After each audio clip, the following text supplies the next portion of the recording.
మన ప్రియ ప్రభువును ప్రియ రక్షకుడైనటువంటి యేసుక్రీస్తు వారి యొక్క పరిశుద్ధమైనటువంటి నామములో ఈ ఉదయకాలమందు కృపా వాక్య ధ్యానములలో పాలుపంపులు కలిగి ఉంటున్నటువంటి బిడ్డలకును, అలాగనే ఈ యొక్క సమయాన్ని ప్రభు ఇచ్చినటువంటి ఏర్పాటు చేసినటువంటి జరిగిస్తున్నటువంటి దేవాది దేవునికిని స్తుతులు స్తోత్రములు చెల్లిస్తున్నాను.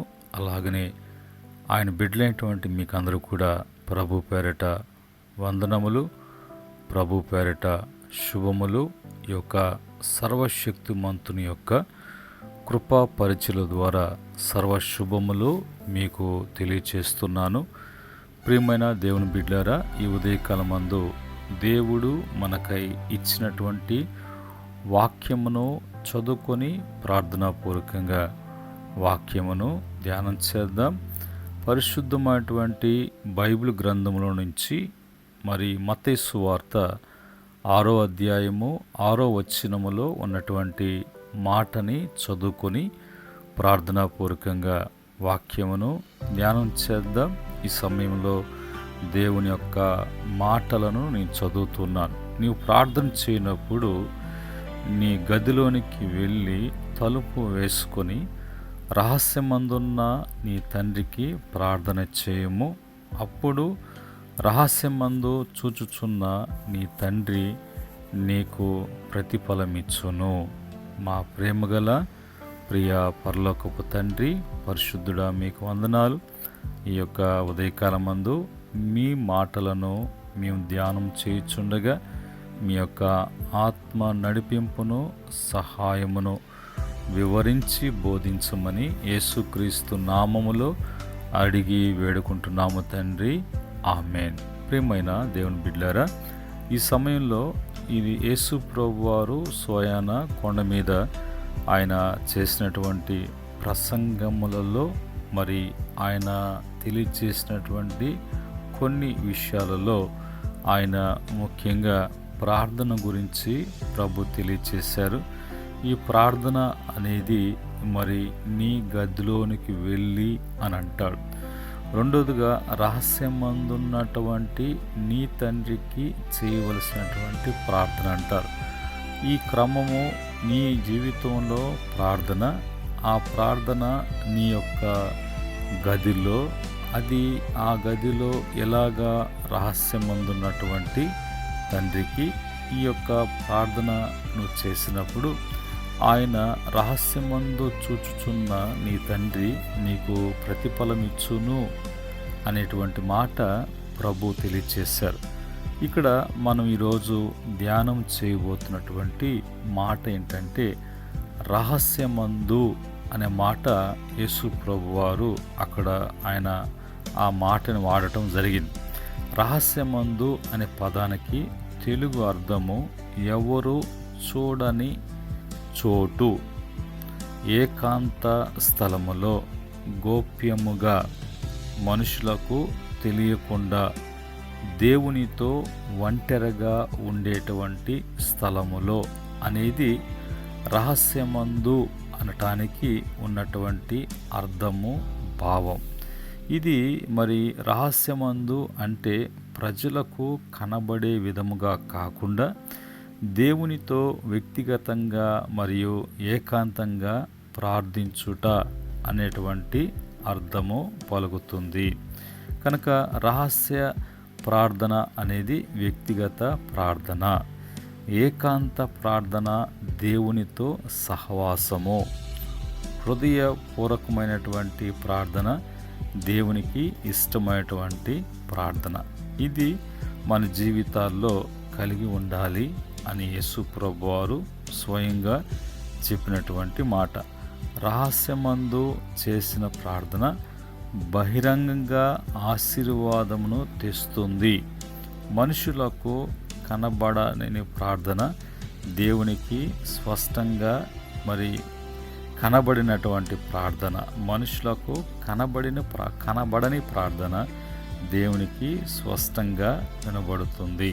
ఈరోజు మరి వ్యక్తిగత ప్రార్థన అనేది మనకి అది ఆ వ్యక్తిగత ప్రార్థన అనేది ఒక శక్తిగా మనకు పనిచేస్తుంది, మనలో పనిచేస్తుంది. ఏ విధంగా అని వాక్యపు వివరంలోకి మనం వెళ్ళినప్పుడు వ్యక్తిగత ప్రార్థన దేవునికి ఇష్టమైనది. మత్తయి సువార్త 6:6 ప్రకారంగా దేవుడు హృదయపూర్వక ప్రార్థన కోరుచున్నాడు.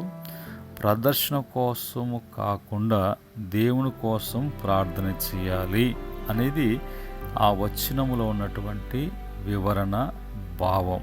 కనుక వ్యక్తిగత ప్రార్థన అనేది అది దేవునికి ఇష్టమైంది కాబట్టి ఆ ప్రార్థన ప్రదర్శన కొరకు కాకుండా హృదయపూర్వకంగా ప్రభువుకు చేసేటువంటిదిగా ఉండాలి.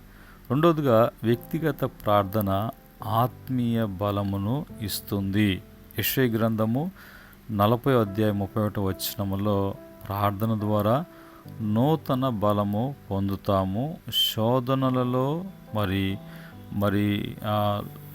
ఆ శోధనలో నిలబడటానికి, ఆ శోధన జయించడానికి తగినటువంటి బలము వ్యక్తిగత ప్రార్థనలో మనకుంటుంది. వ్యక్తిగత ప్రార్థన మూడవదిగా సమాధానములను తెలియచేస్తుంది అనేది. సమాధానములను తెలియచేస్తుంది. ఇర్మియా గ్రంథము 33:3 దేవుడు పిలిచిన వారికి జవాబిచ్చును, తెలియని గొప్ప సంగతులను తెలియచేసేటువంటి వాడుగా ఉన్నాడు దేవుడు. నాలుగవదిగా వ్యక్తిగత ప్రార్థన శాంతిని కలిగిస్తుంది. ఫిలిప్పీ పత్రిక 4:6-7 ప్రకారంగా ఆందోళనలు తొలగిపోతాయి. దేవుని సమాధానము హృదయమును కాపాడుతుంది. ఐదవదిగా వ్యక్తిగత ప్రార్థన దేవునికి దగ్గర చేస్తుంది. యాకోబు పత్రిక 4:8 ప్రకారంగా దేవుని సమీపించిన వారిని ఆయన సమీపించును, ఆత్మీయ ఎదుగుదల కలుగుతుంది. కనుక వ్యక్తిగత ప్రార్థన ఇష్టమైనది, వ్యక్తిగత ప్రార్థనలో బలం ఉన్నది, వ్యక్తిగత ప్రార్థనలో సమాధానం వస్తుంది, వ్యక్తిగత ప్రార్థనలో శాంతి ఉంటుంది, వ్యక్తిగత ప్రార్థన దేవునికి దగ్గర చేస్తుంది. ఇది మన జీవితంలో ఆ ప్రార్థన ఉన్నదా లేకపోతే ఉండటానికి ప్రయత్నించడానికి దేవుడు ఉదయకాలమందు మాట్లాడుతున్నటువంటి మాటలు. కనుక ప్రార్థన లేని జీవితము శక్తి లేనటువంటి జీవితంగా ఉంటుంది.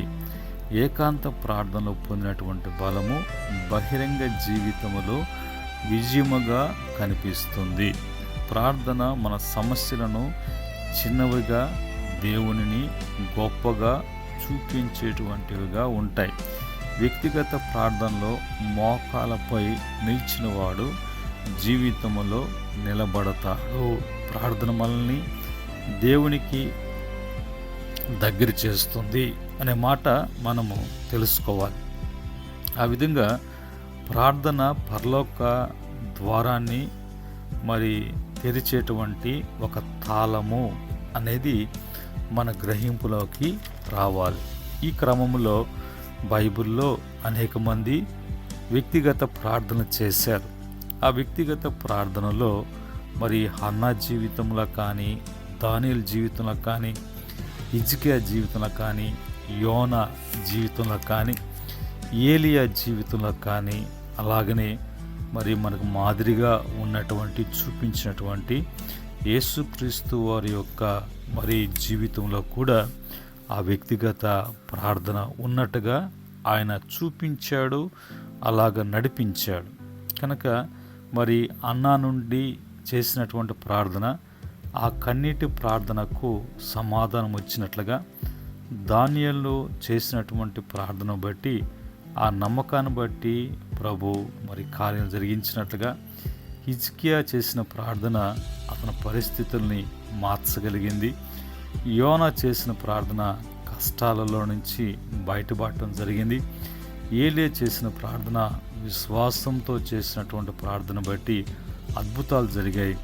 యేసుక్రీస్తు వారు చేసిన ప్రార్థన వ్యక్తిగత ప్రతిరోజు కూడా అది వ్యక్తిగతంగా ప్రార్థన చేసి ఏ విధంగా ఆయన కార్యాలు జరిగించారో అలాగనే మనం కూడా అలాగా కార్యాలు జరగటానికి దేవుని కొరకు మనం చేయటానికి దేవుని యొక్క సహాయము మనకు అందించబడునుగాక. ఆమేన్. ప్రేమగల తండ్రి, పరిశుద్ధుడా, మీకు వందనాలు. ఈ యొక్క ఉదయకాలం మందు కృపా వాక్య ధ్యానంలో రహస్యమందు మరి నీ తండ్రికి ప్రార్థన చేయాలి అనే మాట ఆ వ్యక్తిగతంగా ఎలాగ చేయాలి, చేస్తే మరి ఏం జరుగుతుంది, ఏ విధంగా చేయాలి, దాని ప్రతిఫలం ఎలాగుంటుందో అన్నీ కూడా మీరు వివరించి మీరు బోధించారు. ఈ మాటలు అనేక మంది వినటానికి, బుద్ధిగంతల వరకు ఈ మాట వెళ్ళటానికి బిడ్డలకు దీవెనకరంగా మార్చమని యేసుక్రీస్తు నామములో అడిగి వేడుకుంటున్నాము తండ్రి. ఆమేన్. పరమందు దేవుని ప్రేమ, ఆయన కుమారుని కృప, పరిశుద్ధాత్మ యొక్క సహవాసం ఈ మాటలు వింటూ బలపడుతూ ముందుకు సాగుతున్న బిడ్డలకు, నీ పరిచర్యకును, సకల పరిశుద్ధులకును, ఆయన దాసులకును సదా తోడే ఉండి నడిపించునుగాక. దైవాశీస్సులు మీకు కలుగునుగాక. ఆమేన్.